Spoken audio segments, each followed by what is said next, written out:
Hello world, আমি স্নিগ্ধা। কেমন আছো তোমরা সবাই? আমার ব্লগে তোমাদের সকলকে স্বাগত জানাই। আজকে বৃহস্পতিবার, বেলা 11টার মতো বাজে। এখন পুজোটা করে নিচ্ছি। চলো তোমাদেরকে একটা জিনিস দেখাই। সকালবেলা রোদ উঠেছিল, এখন মেঘলা হয়ে গেছে। ওয়েদার রিপোর্টে আজকে সারাদিন মেঘলা দেখাচ্ছে। আমার ব্যালকনির পাশে এই যে বড় গাছটা দেখছো, এটা দেখাতেই এলাম। এটা একটা কোরিয়ান বেরি গাছ। গাছটাতে ছোট ছোট সবুজ রঙের কত ফল হয়েছে। সেপ্টেম্বরে এই ফলগুলো পেকে লাল টুকটুকে হয়ে যায়। তখন গাছটা দেখতে অপূর্ব সুন্দর লাগে, ঠিক যেন লিচু গাছের মতো। সমুদ্রে একটু খিদে পেয়েছিল, তাই ফাঁকিবাজি করে শাকসুক্কা বানিয়ে দিচ্ছি। ভেজিটেবলগুলো একটু সটে করে ওপর থেকে ডিমটা দিয়ে দিলাম। লো ফ্লেমে 3 থেকে 4 মিনিট হওয়ার পর ওপর থেকে কিছুটা মাইক্রোমিক্স আর একটু মজারেলা চিজ ছড়িয়ে দিলাম। এরপর ঢাকা দিয়ে 5 মিনিট মতো কুক করে নেব। রেস্টুরেন্টে শাকসুক্কার যে প্যানটায় ওভেনে বেক করা হয় সেটাতেই সার্ভ করে। আমি ওভেনে বানাইনি তো কি হয়েছে, আমি ফ্রাইং প্যানে বানিয়েছি, তাই ফ্রাইং প্যানটাতেই সার্ভ করব। চলো এবার লাঞ্চ বানানোর প্রিপারেশন করি। আজকে লাঞ্চে এঁচোড় চিংড়ি বানাবো। সকালবেলা ঘুম থেকে উঠেই ফ্রোজেন এঁচোড় আর চিংড়ি দুটোই ডিপ ফ্রিজ থেকে বের করে রেখেছি।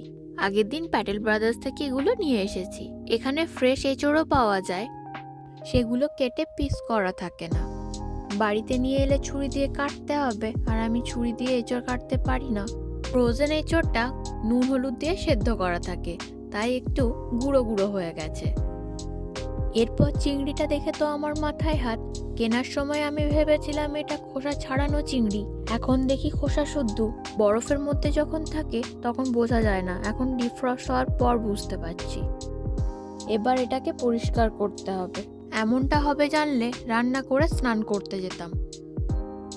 40-45 মিনিট ধরে কষ্ট করার পর খোসার থেকে আমি এইটুকু চিংড়ি বের করতে পেরেছি। সে যাই হোক, চলো এবার বাকি প্রিপারেশনটা শুরু করি। এখানে পেঁয়াজ, আলু, টমেটো সমস্ত কিছু এক জায়গায় করে নিয়েছি। একে একে সব কিছু চপ করে নেব।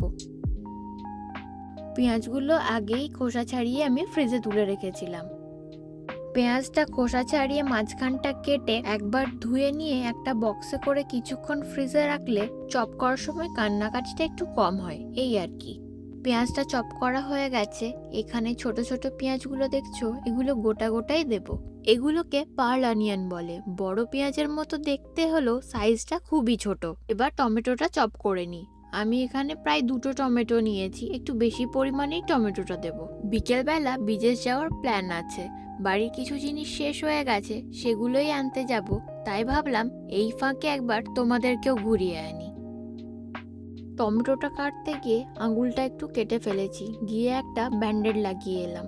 এঁচোড়টার জন্য একটা বড় সাইজের আলু নিয়েছি, সেটাকে এখন বড় বড় স্লাইস করে কেটে নেব। আলুটা কাটতে কাটতে হঠাৎ এঁচোড়ের দিকে চোখটা পড়লো।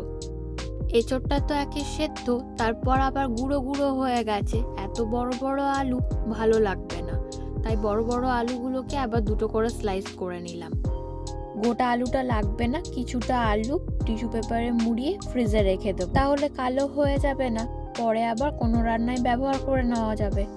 এবার ধুয়ে রাখা চিংড়িটার মধ্যে নুন হলুদ দিয়ে ভালো করে মাখিয়ে 5 মিনিটের জন্য ম্যারিনেট করে রাখবো। চিংড়ি তো ম্যারিনেট হতে বেশিক্ষণ সময় নেয় না, 5 মিনিট যথেষ্ট।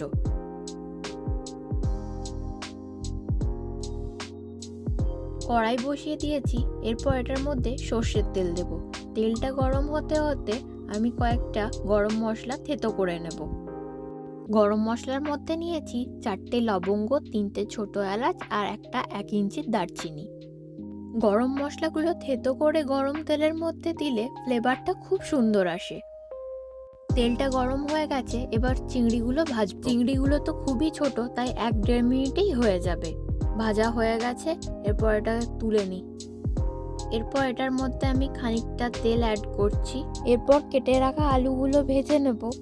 অন্যান্য রান্নাগুলো আমি কম তেলেই করার চেষ্টা করি, কিন্তু কিছু কিছু রান্না থাকে একটু তেল না দিলে ভালো হয় না। আলুগুলো লাল লাল করে ভাজা হয়ে গেছে। এরপর আলুগুলো তুলে নিয়ে এই তেলটার মধ্যে থেতো করে রাখা গরম মশলাটা দিয়ে দিচ্ছি, সাথে একটা তেজপাতা দিচ্ছি।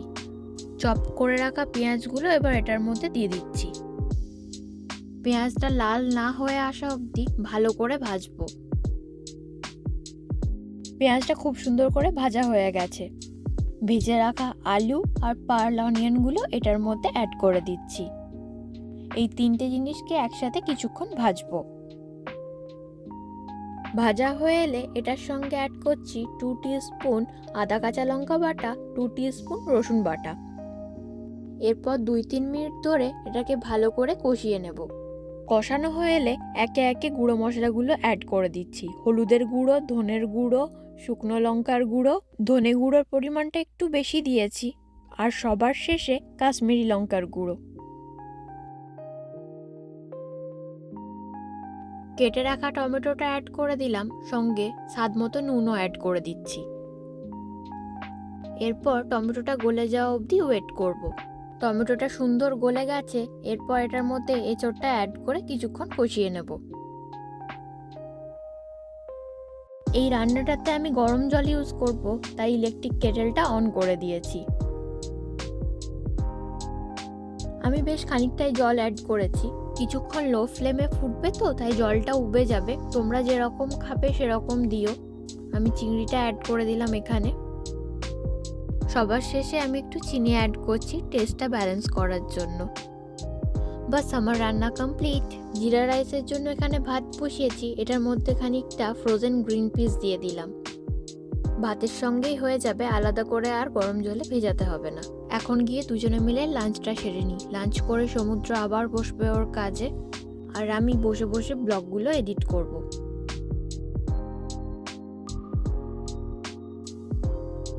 বিকেল হয়ে গেছে, এখন বিদেশে যাব বলে রেডি হয়ে নিচ্ছি। বেশি কিছু নয়, ওই একটু ময়শ্চারাইজার লাগিয়ে নিলাম, একটু হালকা করে লিপস্টিক। চলো এখন বেরোনো যাক। এই জায়গাটা তো তোমরা মোটামুটি সবাই চেনো, এটা আমাদের কমিউনিটির এন্ট্রান্সটা।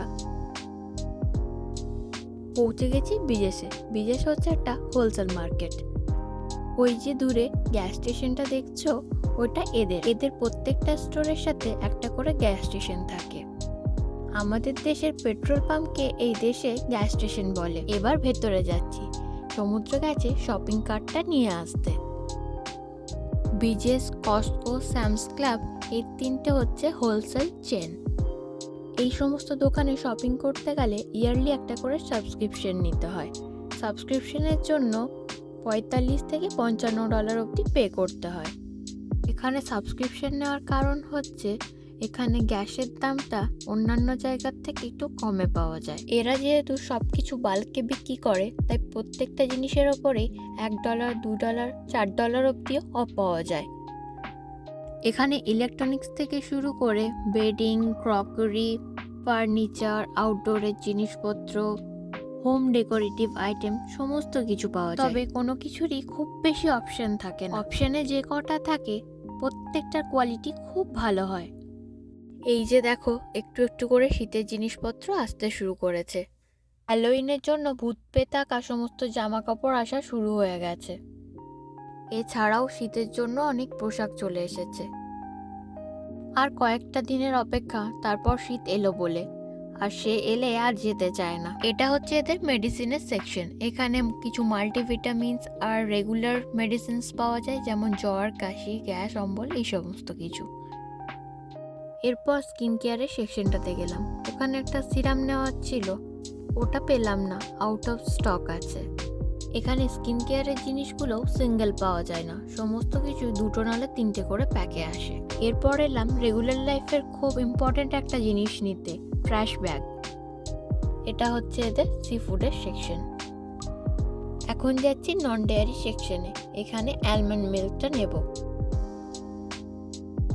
সামনে যে জায়গাটা দেখছো, এটা ফ্রোজেন ফুডের সেকশন। এখানে পিৎজা, র্যাপ, বার্গার, নাগেট সব ফাস্ট ফুড পাওয়া যায়।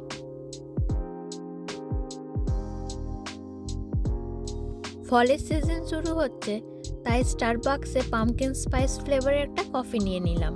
হ্যালোইনে আউটডোর সাজানোর কিছুটা জিনিসপত্র এসেছে। এই চেয়ারটা আমার এখানে খুব পছন্দ হয়েছে, তাই বসে পড়েছি। আস্তে আস্তে আমি দুলছিলাম। সমুদ্র আমাকে বললো একটু জোরে জোরে দুলতে। জোরে জোরে দুলতে গিয়ে পড়েই যাচ্ছিলাম। কেনাকাটা হয়ে গেছে, এবার বিল করিয়ে নিয়ে আইসক্রিম খেতে যাব। এখন সমুদ্রকে একটু হাতে হাতে জিনিসগুলো দিয়ে হেল্প করে দিই। এখান থেকে আইসক্রিম শপটা যেতে 5-10 মিনিট সময় লাগবে। চলে এসেছি আইসক্রিম শপে। একটা ব্লুবেরি চিজ কেক ফ্লেভারের আইসক্রিম নিয়েছি। বাড়ি ফিরে এলাম। এই হচ্ছে আজকের শপিং। আজকের ব্লগটা এই অবধি। যদি ভালো লেগে থাকে তাহলে লাইক, কমেন্ট, শেয়ার করতে ভুলো না যেন। আর হ্যাঁ, ফেসবুকে আমার পেজটা ফলো করে দিও। আমি লিঙ্কটা ডেসক্রিপশনে শেয়ার করে দেবো। আবার দেখা হচ্ছে অন্য একটা ব্লগে। ততক্ষণ টাটা।